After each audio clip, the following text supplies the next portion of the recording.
help guide us with that, and those are our students. The breakout session will last about 30 minutes. Students will pose prompts and questions, gather information, and we're going to record some of that information because we want to begin to gather data that's not just science-based nationally, but indicative and important to our community. So you're in good hands with these folks.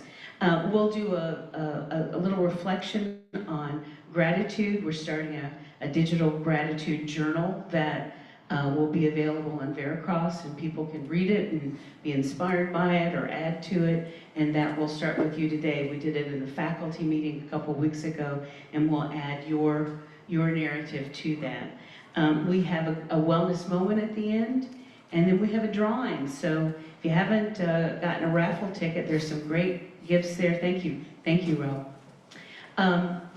Mattering is an actionable endeavor. Rob likes to talk about it that way, and it is. And it's something that we can do right here, right now, in this moment, just as who we are. So Jim's going to talk about a little more data for you, so I'll turn it over to him. Thank you again for being here. Thank you, Sharon.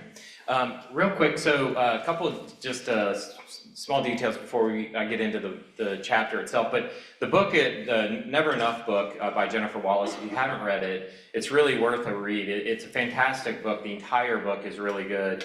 And I think it's really an interesting read for those of us that find ourselves in places where, we can be a little bit at risk for some of the things that come from overachievement culture and things like that. Achievement, to be clear, and she talks about in the book, is not a bad thing, right? It's just that when it starts to like dominate and take over and feels like it's the only thing that matters, that's when things become really problematic. So the whole book kind of unpacks that idea of when achievement culture can kind of turn toxic, and in particular, there's a chapter in that book that's titled Mattering, and that's what we're going to zero in on today. She's actually, Rob and I had the pleasure of hearing her speak back in the fall, and as she was kind of like unveiling and talking about her new book that's going to be titled Mattering, where she's kind of taking that chapter and she's really kind of unpacking that and expanding upon it and talking about the research around it and exactly what it is, what it means, how do we bring that into our lives. So it's supposed to be, we thought it might actually be published like by now. It should be out any day. I think Rob, on the website, it says something about it, sort of like, any moment. So be looking for it. When it does come out, it'll undoubtedly be great. Her comments that she shared with us back in October were wonderful and a real nice expansion of what she's already written about. So the chapter itself on mattering, I mean, what she talks in there is maybe feels intuitive, but she really highlights some of the research that's really clear on mattering, which is that it is one. It's been identified as like a fundamental human need. Like we all need to feel that. We need to feel this sense that like we matter, that the things that we're engaged in are important and matter to others, and that when we have those things in our lives, there's higher self-esteem, there's stronger mental health, there's greater resilience. When we don't have those things in our lives, when we feel disposable, right? When we feel like the thing that only really matters is a particular outcome or our achievement in something, that's when it can be really toxic. That's when you see high levels of anxiety, depression, and burnout. And this isn't just for our students, this is for all of us too. I think it's important to kind of highlight that. She talks about that quite a bit. Students, our students who are in high achievement environments, like ours, right, where we have expectations, and they have expectations, and so we're all kind of coming together. It just means that we need to be attentive to this. We need to make sure that we are, ensuring that everyone feels valued in this environment, and we have to make sure we're keeping our eye on those things that can sometimes lead to some of the toxic sides of not mattering or feeling disposable, feeling consumable. Again, I want to highlight, because she highlights it quite well in the book, is that like achievement itself is not bad. It's just that when we put all the value on achievement, that's when things turn toxic. So it's not like, we don't have to have any expectations or we got to eliminate all those. We just need to make sure that we're kind of not tying worth, self-worth, and things like that to those achievements. So I want to just read a few things that she really highlights, which I like quite a bit, which is like, how do educators and how do parents, how do we foster mattering, right? She talks a lot about shifting the focus from achievement to connection.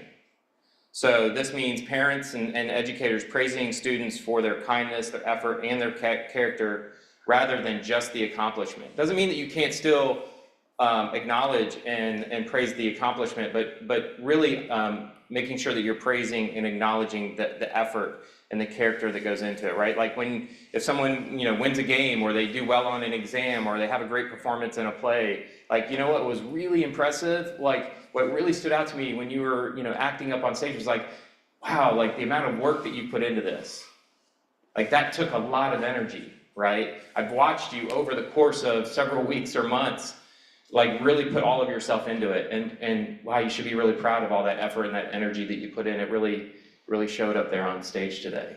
It's like those kinds of acknowledgments.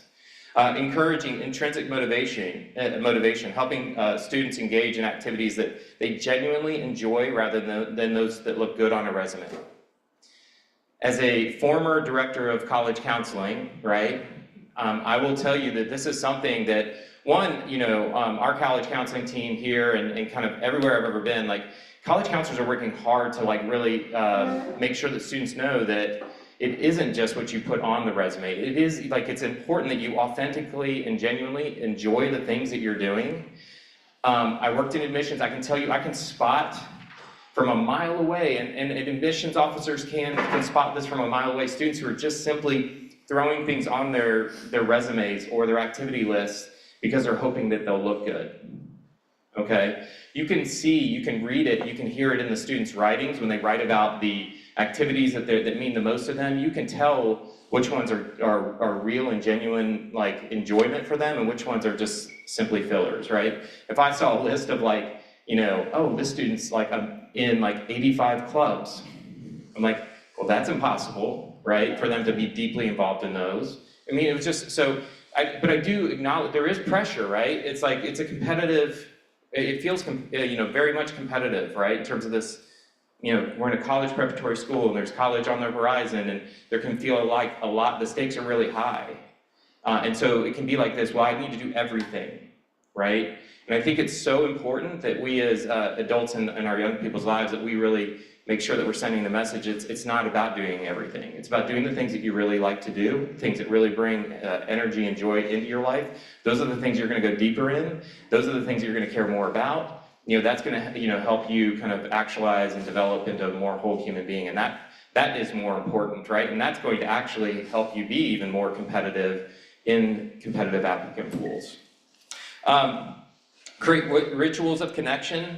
These are simple daily interactions, such as checking in at dinner, expressing appreciation, or being fully present, right? These are not big things. We talked at one of our earlier meetings about James Clear's work on the small habits make the biggest difference. This is another example she's found in the work she's done, Jennifer Wallace has, that it's the small things, the small checking in, the small work that we do, the small acknowledgements. It's the car rides where we're checking in with our students, hey, how'd the day go? And you're listening for things, and you're really trying to stay attuned to those times when maybe they're feeling a little bit disposable or not, that they may not matter, right? And listening to that and being attuned to that.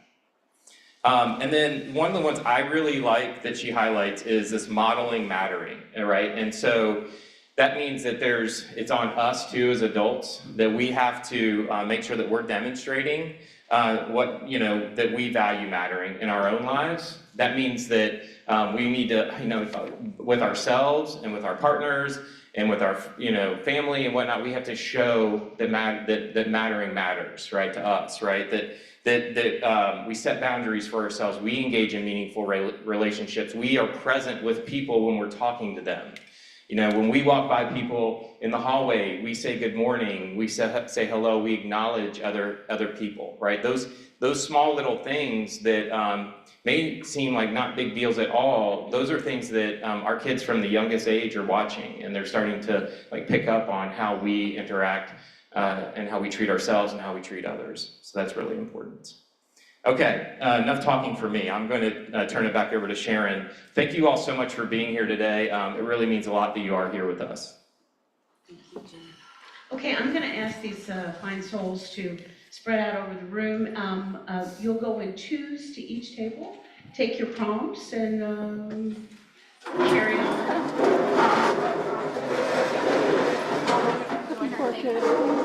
We've got about 7 prompts here, but I'll tell you what's more valuable and I think more important is to really just gather into a discussion. So if we get through 3 prompts at your table, that's excellent. If we get through all 7, great.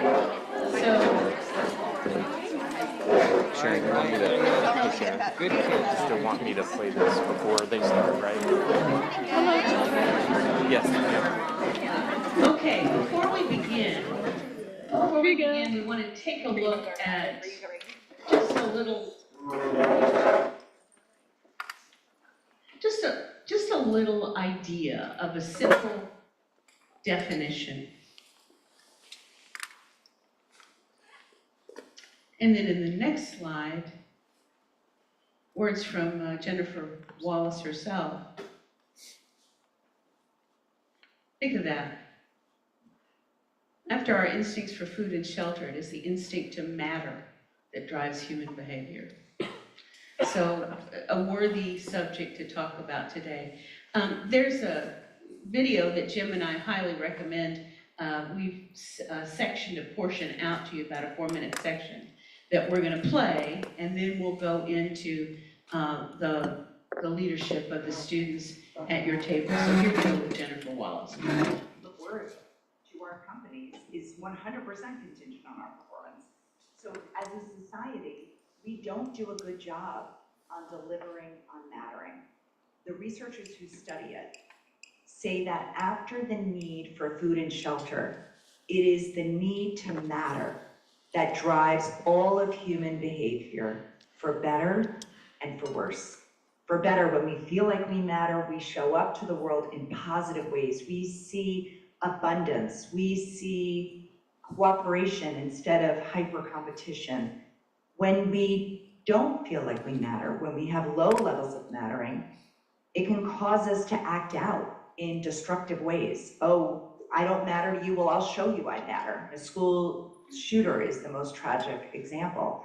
A long answer to your question, but yes, the adults in children's lives, teachers, parents, coaches, they're mattering. The researchers who study mattering are saying that the levels of mattering are the lowest ever in the adult populations that they are surveying.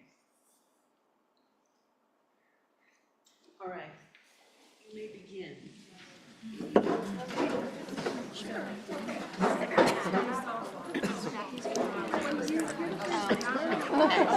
you don't want to be with your mom. Oh, well, So our first prompt is, when you hear the phrase mattering in a relationship, what comes to mind for you?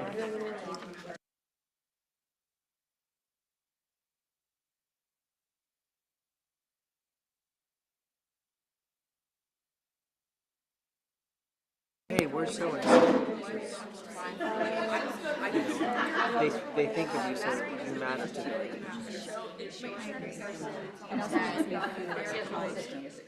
My feelings are important to them. So if I matter to them and the relationship matters to them, they're going to take my feelings into consideration when deciding on things or when acting.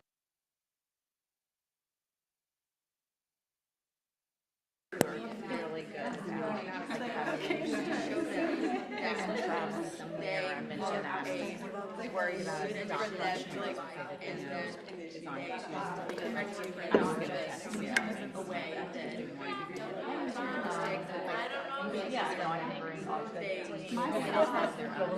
Pausing for a second.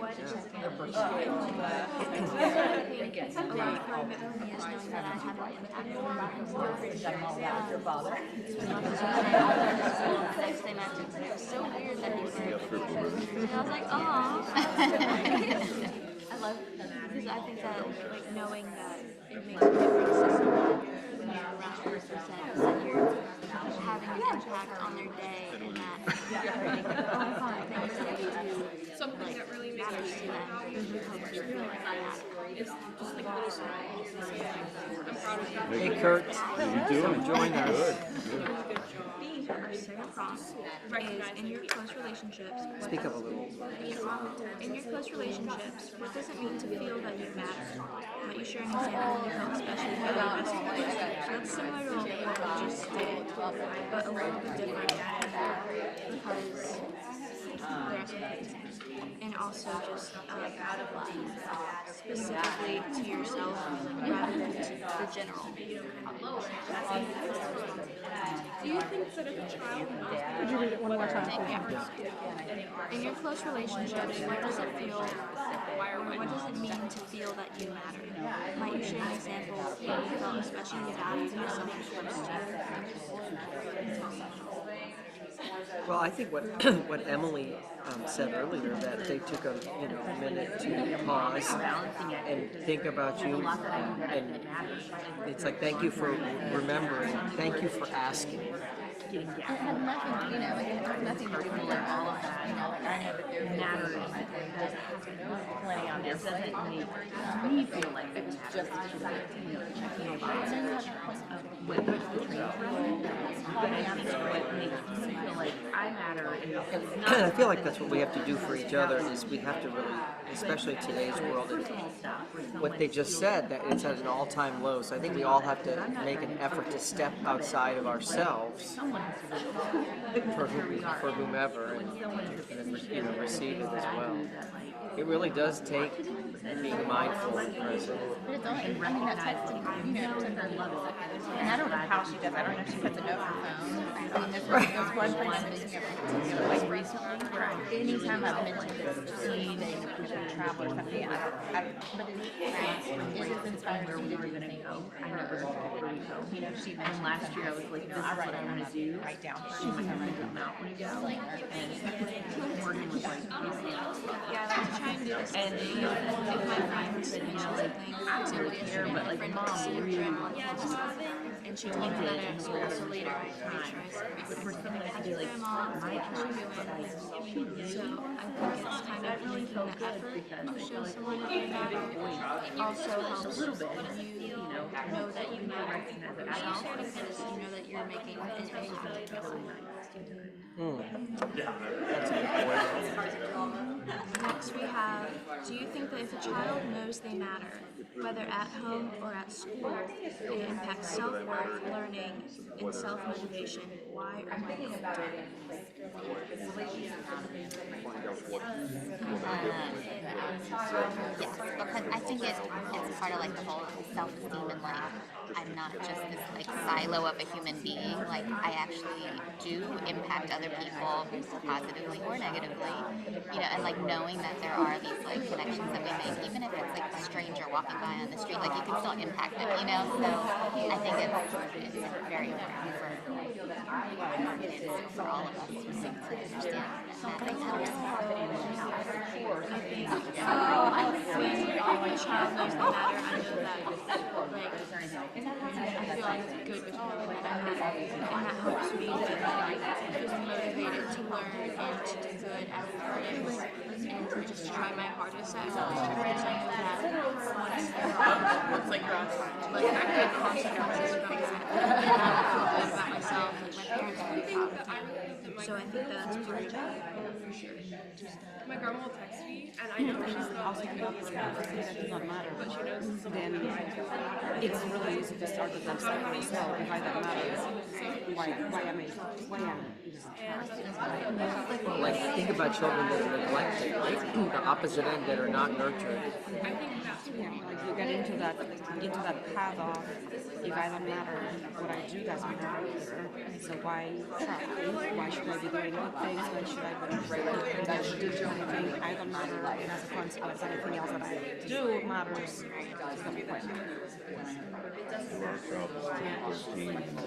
Is being 13? Oh my So gosh. he's if you all remember, he's long blonde hair. He really likes to make sure that we make sure that matters, but what's interesting is we're at that age where he doesn't want us to matter. So it's this interesting dynamic, which will only get more interesting. He doesn't want him to in matter. other words, like, don't tell me, I got this, but you know he doesn't have it, he's in that gray area. It feels like a bad boyfriend. Yeah. That's what mine feels like. It's like I love you, but oh my god. Or a bad girl. Yeah, right, yeah. Yeah. I think middle school is definitely a time for kids figuring out, like, not only that they matter, but and where do they fit in, I know middle school is a rough time all around. I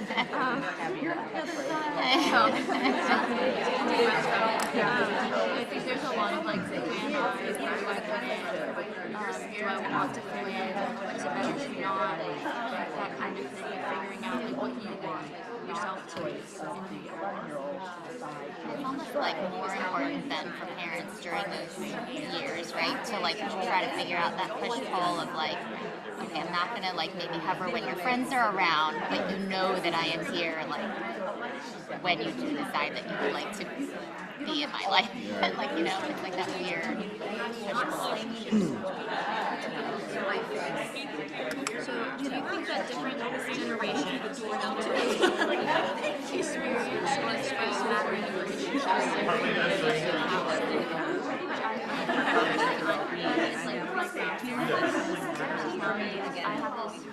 I say I have to happen because it gives you time.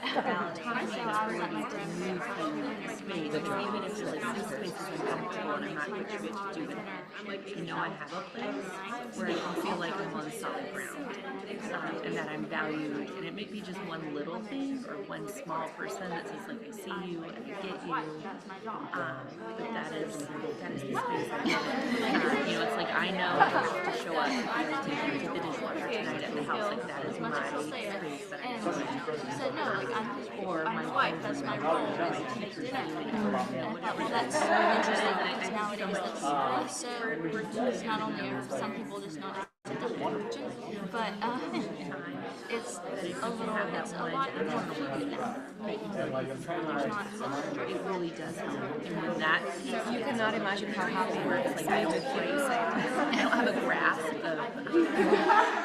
You just need my neck. It starts to feel like yourself is that quiet. That can be very scary and dangerous. So I'm excited about it. If you have it, you would feel like that. What was the instance that's where it matters. But nowadays it's so different. It's like elsewhere or in that history teacher.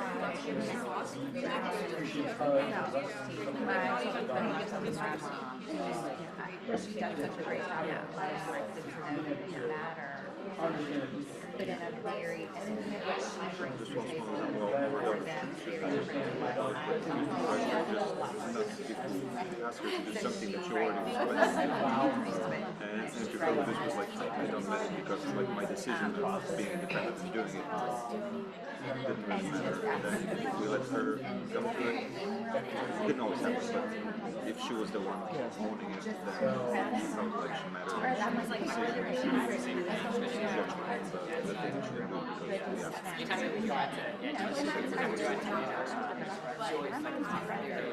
and I think like a team, you know, where it's like everyone has a role to play in the team. We're not all the stars. Right? Like your value is not always the number one goalkeeper. Your value could be that you fill the water bottles consistently every time you're ready to go. The team needs a drink. Like that is super important too.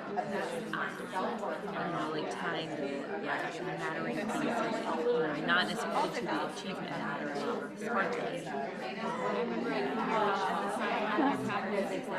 walked inside and Zephyr and I was like 5 minutes and she like and I was like, Zephyr, there's someone in the room. Yeah, she was sitting. Oh, I'm working. I didn't realize her that. So chill.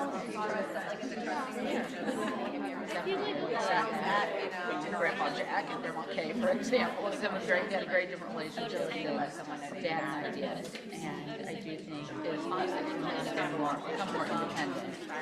It's also a cultural, like, my parents are very, not very traditional, they're kind of traditional in a lot of ways, like Korean immigrants, and so my husband, who is not Korean, is always like, did your parents really just say that to you? They're very blunt, and like, Are they really? It's like, wow, you look horrible today. Like, it's a matter of fact, but but it's Your mom. from their perspective, it's I am your parent, you matter to me. Nobody else in the world is going to be so honest with you. So in their world, I really take it from a very good place. And my husband's always like, how do you have any self-esteem in life?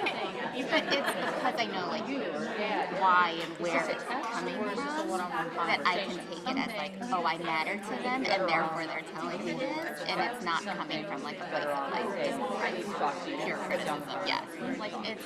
You're bringing a really good point. And I think it's the way that we look at generational kind of says people show my grandparents show other people matter to them, and different my grandmother where they're coming from. Right. So a way of showing that she actually if somebody matters to me might be very my grandmother related to my culture, and somebody else on the receiving end, if they are not part of the culture, might not even understand that what that means. Where are you from? I'm from Barcelona. I don't know how much she Okay. say that she mattered in her household relationship. The flip side of that is I think because there was limited technology in their friend group, there was much deeper connection between people. Because you would love to have the connection, communicate, drive yourself.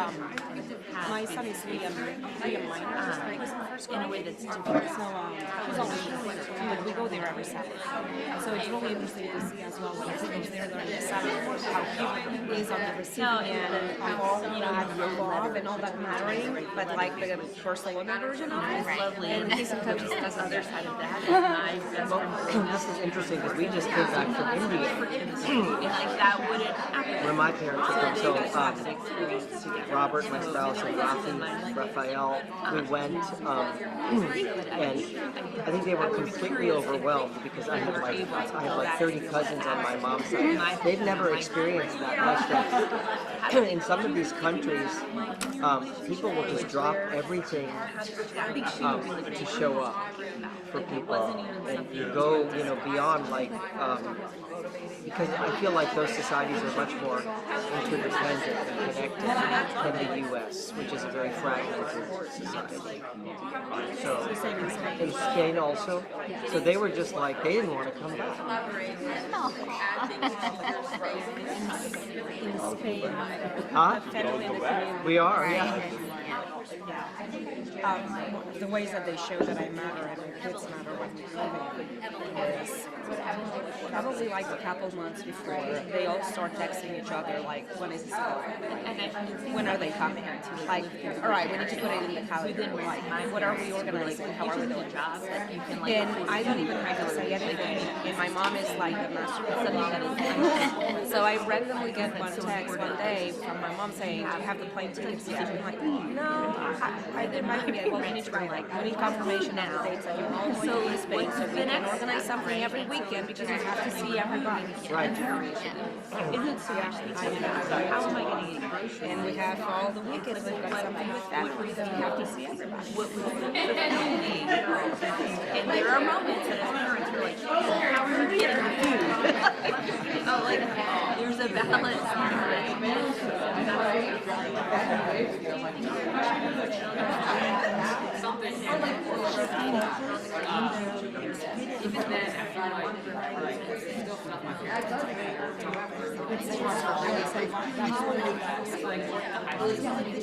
And I have a very, I'm gonna be my character.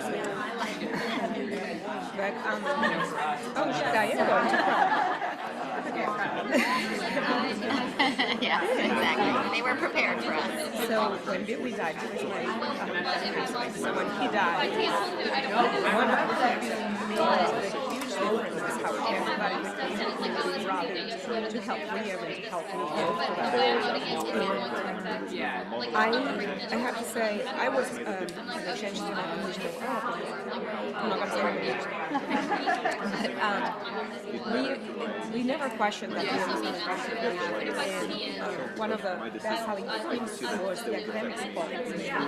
Well, I'm going to tell you something. I don't even care about the academics anymore. Now, for me, the most important thing is the community because after time that we need to almost students, and that just put us in this like really big path and carried us, you know, all the way until we're still doing that. So yes, the relationships are amazing.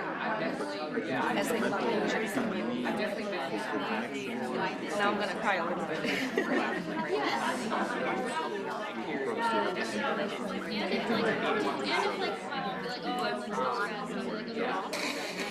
After I was talking about generation and like levels of mastery, talking about like 6 you were walking to school on your own, you know, and I was just reading this week that in Switzerland, like all kindergartners walk to school. Now, granted, they're probably walking to the neighborhood school, not up to the world, but you know, I remember in middle school or high school, like I was on my bicycle, you know, in elementary school, riding around the neighborhood with friends with no connection to my parents, like go home, but we don't do that so much with kids anymore. And one, because I think we're all spread out in different ways, but I wonder how much of that, the loss of young responsibility and freedom ties into kids feeling like and as parents, when we lose the sense of like, well, I was a kid wandering free range, you know, for hours at a time, and like this is suddenly just safe. You can't do it. You know, so it's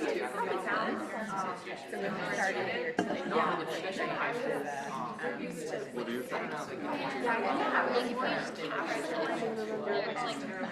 Just about mattering what makes you feel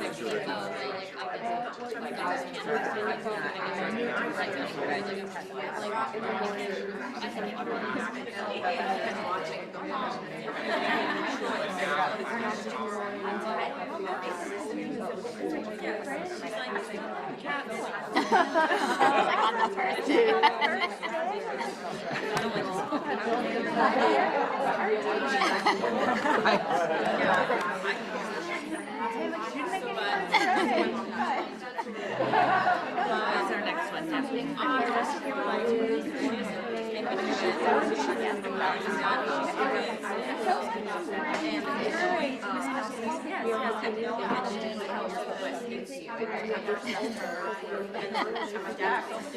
That's so sweet. I thought it was impressive.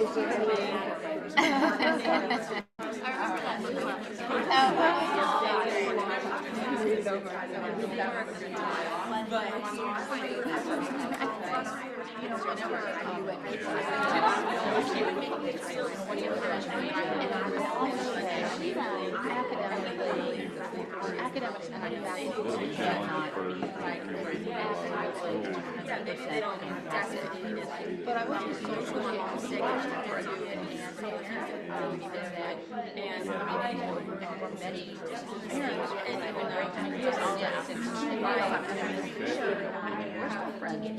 Now we're really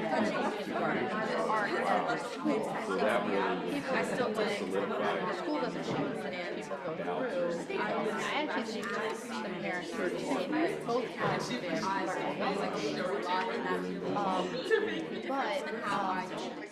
The fact that they just feel like so sad. these people, It's not just their friend. They really care. And they look at students as people, not as, you know, like little annoying children that are running around causing trouble. They look at students like people that in their formative years, and they're looking at them as individuals that are growing up, and they care about them. That makes all the difference. Well, and which person I'm telling you, Isabel, when they get to the upper school, so like her son Morgan is in the same class with my son and her daughter. Sarah Gahan has said, and I truly believe it, she's not just saying it, she's like, my job is to get to know each of them individually, like inside out, and she's really doing it. And so the upper school, I mean, just It's up to 12th grade, mine's 12th grade. she's a very emotional. I feel that, like, you know, that they're not just passing through, and that, you know, she wants to get to know each other. The kids noticed, I want to say, Yes. one morning Jacob, we drop off in the upper school, and I remember Sarah Gahan was outside as the head of upper school, and like saying good morning to each kid, and literally going like, hey Emily, how was robotics this weekend? Hey Kurt, like how was, you know, swimming? And my son came home and goes, I think she actually does know every single kid. I'm like, huh, like what, you didn't believe her? You know, so it is, yeah, it is real.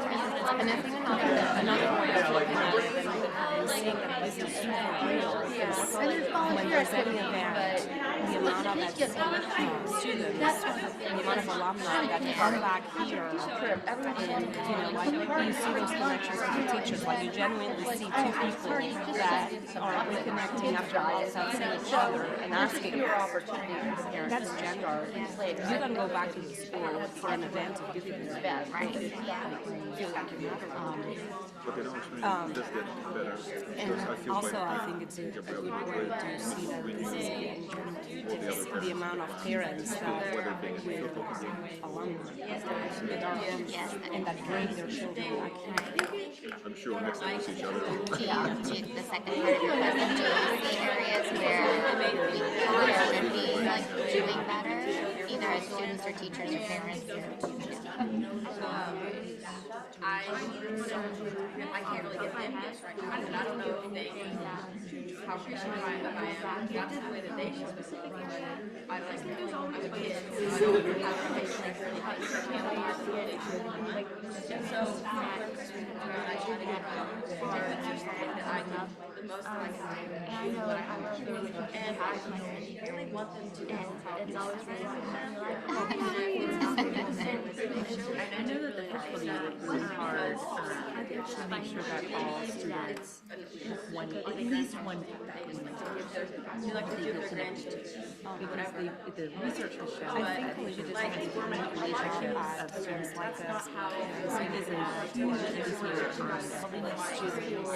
and teachers of kids, which About a 5-minute warning, take about 5 more minutes, we're gonna end at 9 o'clock. and that they actually do sit down.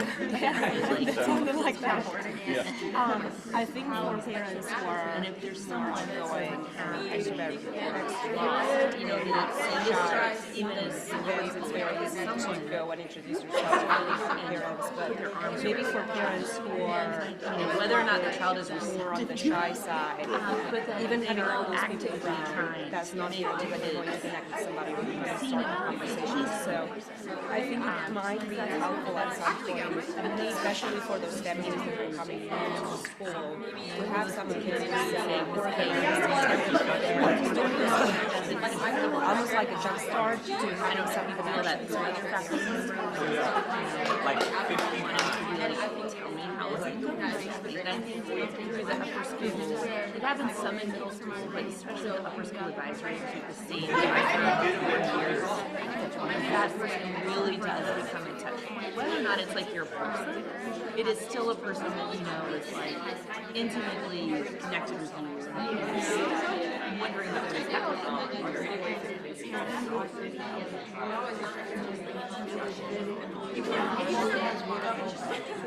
I know. Right for JK, there was like a parent get together, like play date, like giant play date, and we all showed up and we all like talked to each other. I think that's really, really helpful. I'm just thinking about those parents that are very shy and they go to that event and they still will not ask for a phone number. They still will not say to a complete stranger, even though they have the kids in the same class, like, hey, can we have a play date together? It's very easy for me. I have no filters and I go and I just say, my son talks about your daughter or your son all the time. Can we have a play date? This is my phone number.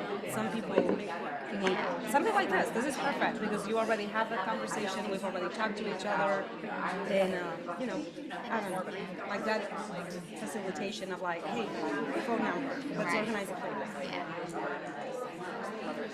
But there's a lot of parents in this room. You know what, speaking of that, I feel like I should say my name is Julia, and I'm in a doctoral program. I teach in Cincinnati, I'm teaching English here. So to hear, you know, you can have one on but I'm looking at spirituality and education. And it's a blessing that Dr. McRae and socially today. So thanks for letting me sit in. I just want to bless there. That is my comment. Yeah, I mean, that's why we that's going to be the case in every and I'm thinking about matter, and I'm thinking about the bad boyfriend. Think about that. All the times I text my partner's kid, today was amazing. And I get like nothing. Just one time he targeted the text message. I just felt like it was, oh, he got it, and he said, yeah. So I feel like it goes the other way too. As a parent, I'm not even a step parent. We're looking and I'm thinking about growing up in a private school and it's a 7 Hills and we were all. I know. Yes, oh, I'm In a couple weeks. I'm sure.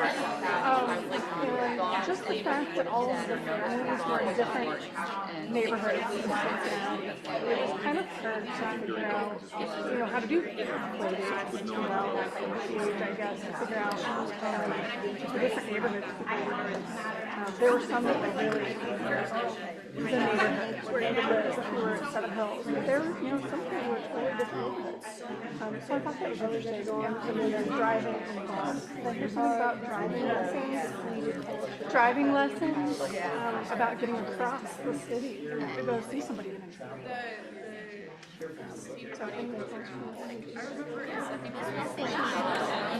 We kind of suspected something was going on when you were thinking about it. Well, and then I stopped because I was like, well, I did write up my research. Well, congratulations on your pursuing of doctorate degree. That's a great challenge. Well, Yeah, as children said, but after 20 years of teaching the program, Who is feeling good for you? not good for students. Where I think everyone feels something and not realizing that like that's the piece that actually. Yeah, it was so good for my soul and my body. I'm going to excuse myself for 1 minute. Okay, what's next, teacher? Oh, I'm sorry, Morgan. What class are you missing?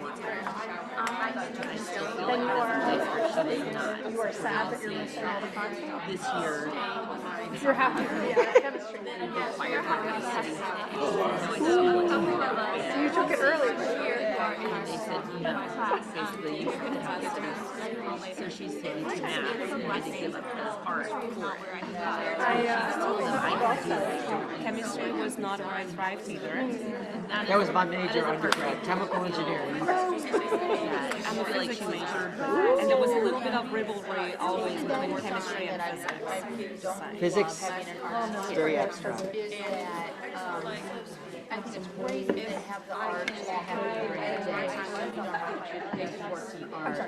well, sorry, not me. Our last soccer player is not he, no one was if you want to play soccer, you have to devote your time to working out in the team. The theater, when you see the theater, you do have to use class. Well, I think, I'm not sure how much, control collegiate has over this, but I think that for people, or for students that are looking for their group and their people, and many of us know that they don't find their people till they get to college, right? Because here it's a much smaller pool, right? In a public school you have hundreds of people, here you might have 60 or 70, so I think it's more challenging. I do think so, and if you read this book, The Emotional Lives of Teenagers, it's saying that boys are also quick, they just do it in a different way. that people always think about growth. So I think that's something that We have some conversations about a lot. Right now. Excuse me a second, just to do some announcements. Is that okay? Just at the very end. We're going to bring this portion of our meeting to a close. Would you give our students a hand, please? Thank you for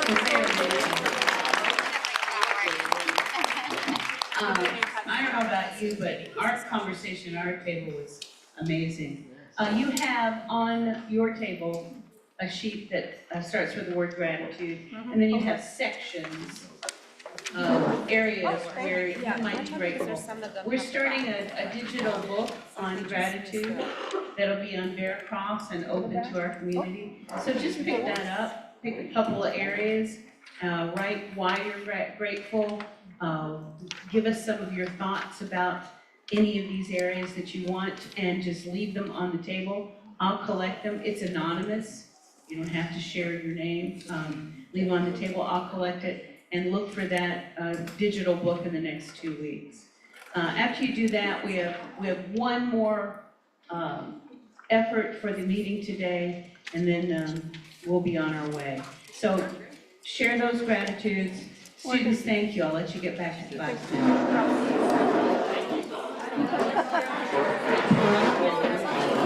Good luck on your test.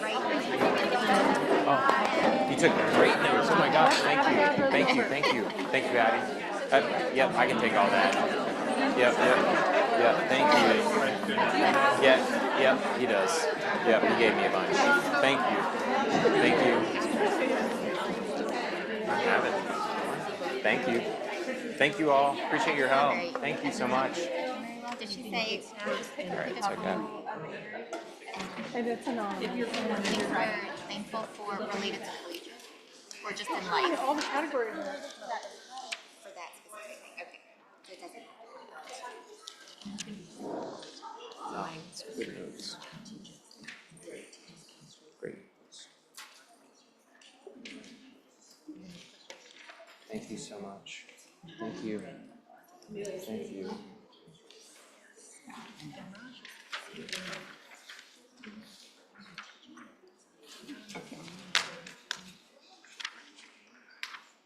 Did everybody get a chance to get a raffle ticket? Because I'm gonna draw here in a minute, so. Get a raffle ticket. We've got some good stuff. We've got Pilates Studios, we've got Black Rooster Farms, we've got Never Enough. Put it in there.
Just about every.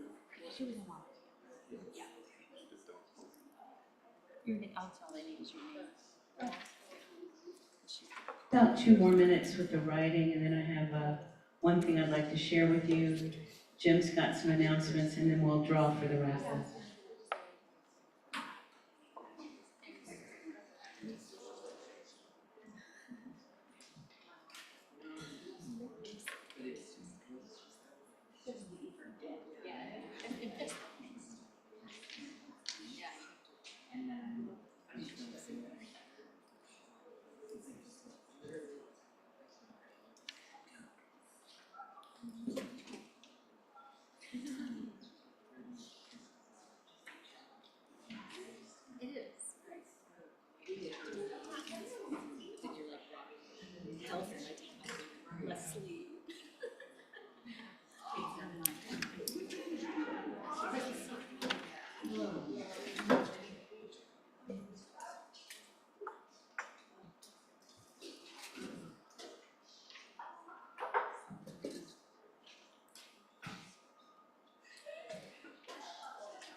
Sleep in it.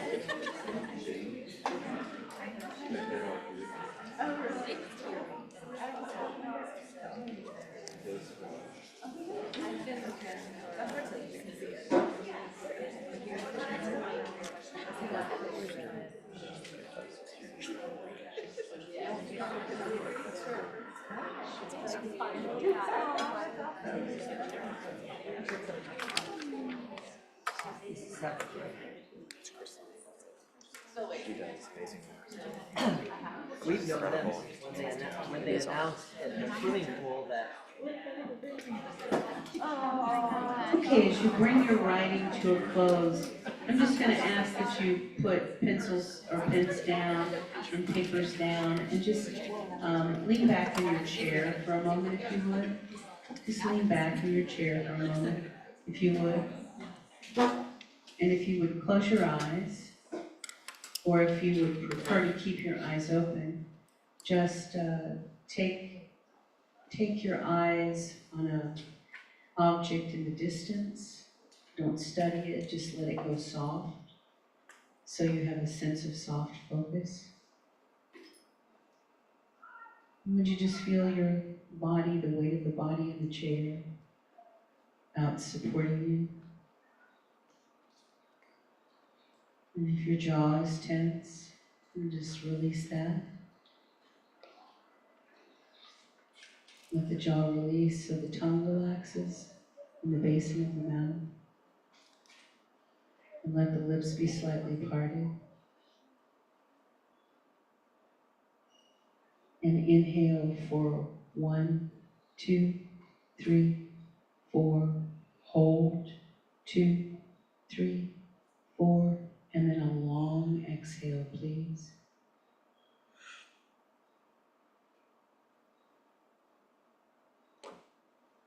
And inhale for 1, 2, 3, 4. Hold 2, 3, 4. And a long exhale.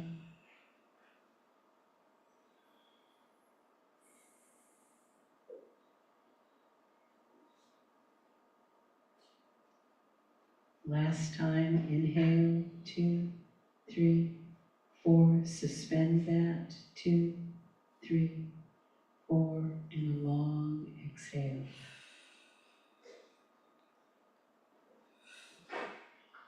And just find the natural rhythm of your breath.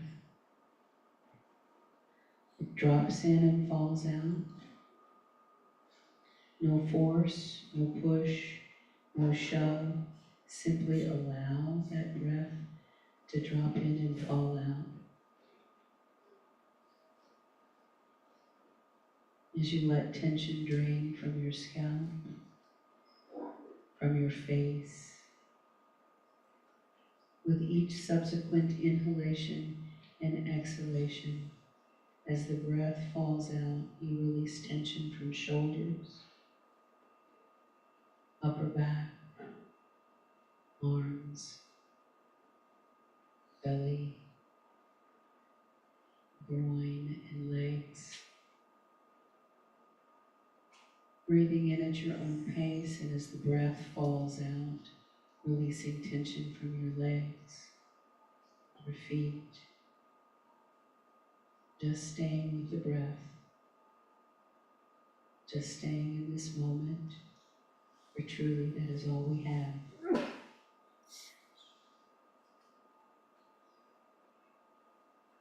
And as you flow with the natural rhythm of your breath, know you're valuable. Know you matter. And know we are grateful for what you've contributed today. Keep that ease and grace with the breath dropping in and falling out as you move throughout your day.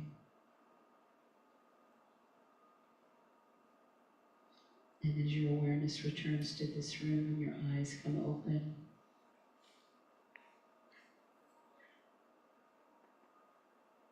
be gentle with yourself. I'm going to stretch a little bit. But most of all, be gentle with yourself.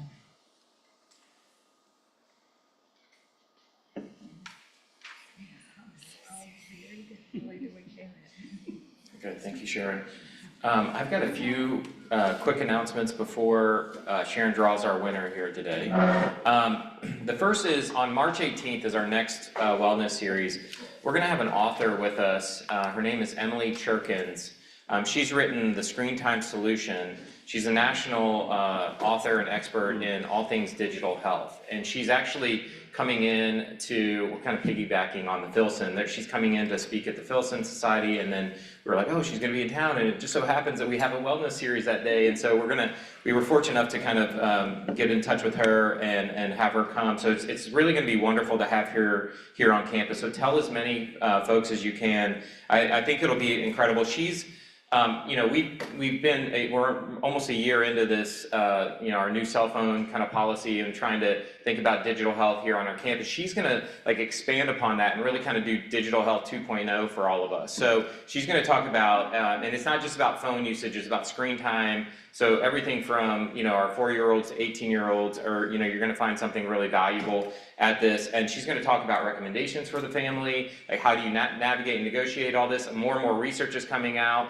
about the amount of time that all of us spend on screens and how the impact that has on us. It's stuff that maybe feels intuitive, but now research is starting to affirm that. And so she's going to talk to us about that and give us really concrete examples and solutions that we can apply in our own homes about how we can make our homes as digitally healthy as possible. And she's not coming to say no screens, no digital at all, right? She's realistic. She knows we live in the world in which we do, but she's going to talk to us about smart ways that we can all kind of do that to keep our families healthy in the context of digital health and usage.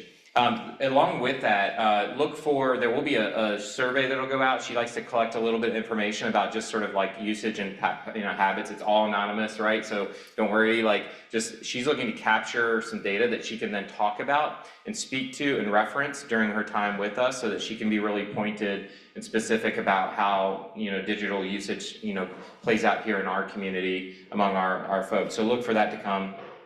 More information coming out soon about that. And then secondly, first and foremost, we all want to thank Raj. Can we give him a round of applause, please? Raj is really, he just, has been our PA executive member that has overseen wellness and our first wellness chair on the PA exec. So really kind of, blazed the path for us, and so super thankful and grateful for all the work that Raj has done. He is rolling off of that position though, and so there is going to be an opening on the PA exec for someone to sit as a wellness chair. So if anyone in this room or anyone that you know of that you're like, oh my gosh, they would be great in that role, by all means they can email Raj directly, they can email Lucy directly, but would love for anyone here or anyone or anybody that's tuning in, if you're interested in this, please reach out. We'd love to have your involvement on the PA exec for that. So I think that's all I have. Sharon, you have the winners, maybe. $150 gift certificate to Black Rooster Farm. Mandy's going to draw this out and tell us who's the winner. Hunter. Courtney Hunter.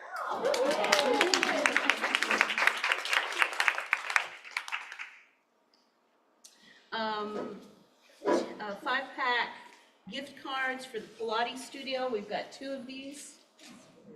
The first one is Julie Tran. Man, that table. Switch your seats now. And Renee Lamb is the other one. All right. And then a 10-pack. A 10-pack gift card for the Pilates studio. It's a big day here. It's Russia. Perfect.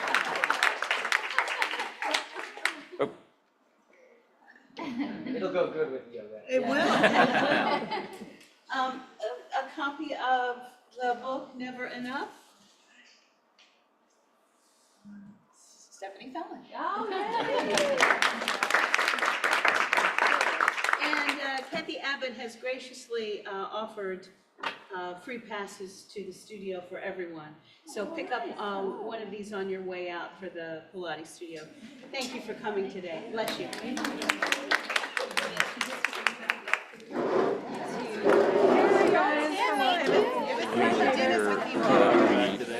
I'm gonna stay the night because I gotta marry. The weather's good.